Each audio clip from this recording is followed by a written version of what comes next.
We are following breaking news. Iran has launched an attack against Israel. If you're just joining us, dozens of Iranian drones are now bound for Israel, as well as cruise missiles, according to the Israeli news media. This, of course, leaving the entire Middle East and beyond very much on edge. Israeli forces are planning to intercept as many of those aircraft and missiles as possible. The United States has said they will help with those interceptions as best they can. At this hour, however, we do not yet know what the results of these attacks may be. Just moments ago, the White House said that this attack is expected to unfold over the next few hours. It is just past midnight in Israel.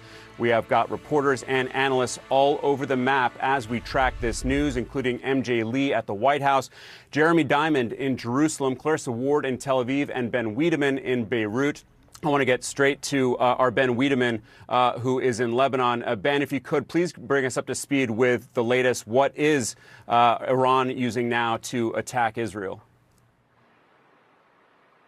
Well, as we heard just an hour ago, that Iran had launched drones in the direction of Israel. Now, we heard also that the United States is going to try to intercept anything that flies in the direction of Israel. Israeli military spokesmen are saying it could take hours for those drones to reach Israeli territory. And as you said, cruise missiles as well, according to Israeli media, have been launched in the direction of Israel. Now, as a result, Israeli airspace has been closed, Jordanian airspace has been closed, Iraqi airspace has been closed. In Israel, of course, we knew even before this news came out about the Iranian launch of drones and cruise missiles that tomorrow all schools and universities in Israel have been canceled. We understand that in Haifa, bomb shelters have now been opened. So essentially, the region is waiting to see when those projectiles reach Israel. Will they actually hit anything? As we know, Israel has the ability, along with the United States, to track them as they fly in the direction of Israel. And we've seen that whether it's the Arrow anti-missile system, the Iron Drone, and other means, whether Israel will be able to actually shoot all of them down before they actually hit the ground. Alex? Clarissa, to you, we're showing live pictures of that Tel Aviv skyline. One of the major questions is, of course, what the targets are intended to be. Now, there is a sense that if Iran does not want to escalate this, that they won't go, for example, for civilian centers. They won't try to target downtown Tel Aviv where you are. Obviously, we don't know what those targets are going to be. But what is the Israeli government saying to its citizens in order to stay safe? In a way that we might be able to glean what it is they believe those intended targets to be? Well, essentially, they're saying this is a moment for caution. This is a moment to listen carefully to what you're being told to do. This is a moment not to panic. This is a moment for unity, as you heard Ben Wiedemann saying there. Schools are closed. Universities are closed. Camps are closed. No gatherings of more than 1,000 people.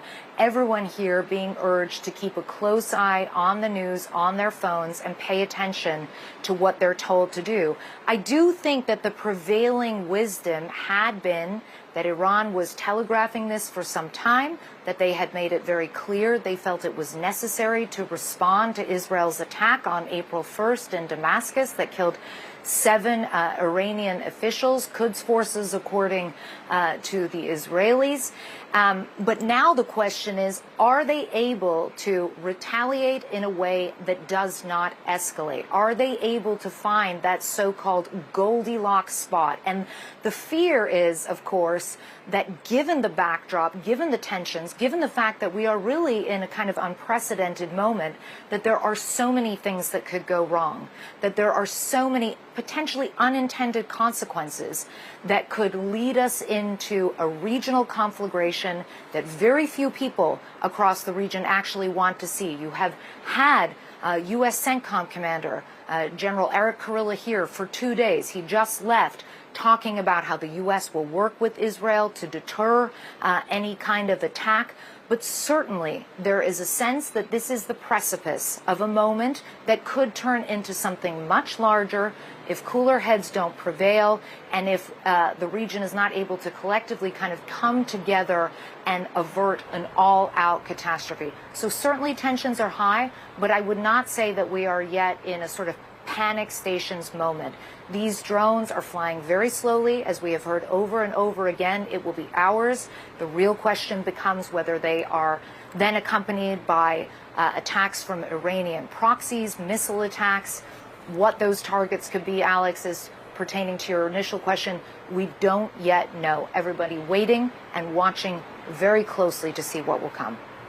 This idea of an Iranian retaliation, while also not trying to escalate, is such an extraordinary, difficult needle to thread. And it is one that the United States and its allies, both in the region and in Europe and elsewhere, are trying to make sure that Iran and Israel essentially do thread it carefully in a way to avoid this escalation. I want to get to Jeremy Diamond, who's in Jerusalem. Jeremy, what have the Israelis been saying about how they may respond to this Iranian attack? Because as we're seeing now, this is not proxies yet, perhaps, coming from other countries. This is an attack from Iranian soil, raising the possibility of an Israeli response against Iranian soil. Yeah, Alex, there's no question that in recent days, Israeli officials have been trying to deter this very scenario, a direct attack by Iranian forces launched from Iranian soil, directed at Israeli soil.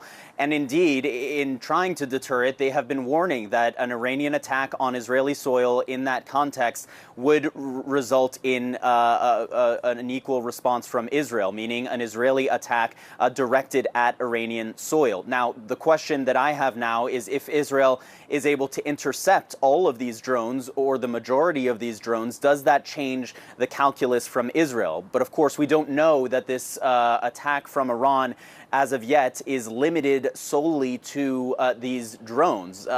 We could also see cruise missiles, ballistic missiles, which take a considerably shorter amount of time to actually reach Israeli soil that could still be launched by Iran. I do have some new information for you, though, Alex. Earlier, we reported that it was dozens of drones. I'm now told that the latest Israeli estimate is that there are over 100 drones that have been launched by Iran towards Israeli soil. This is being described to me by sources as a very large-scale attack by Iran, and what we are trying to confirm at this hour is whether or not this involves additional sources of attack by Iran. That could change the game in terms of how much of a response Israel feels compelled to deliver here, but that is something that we will be monitoring very, very closely over the coming hours.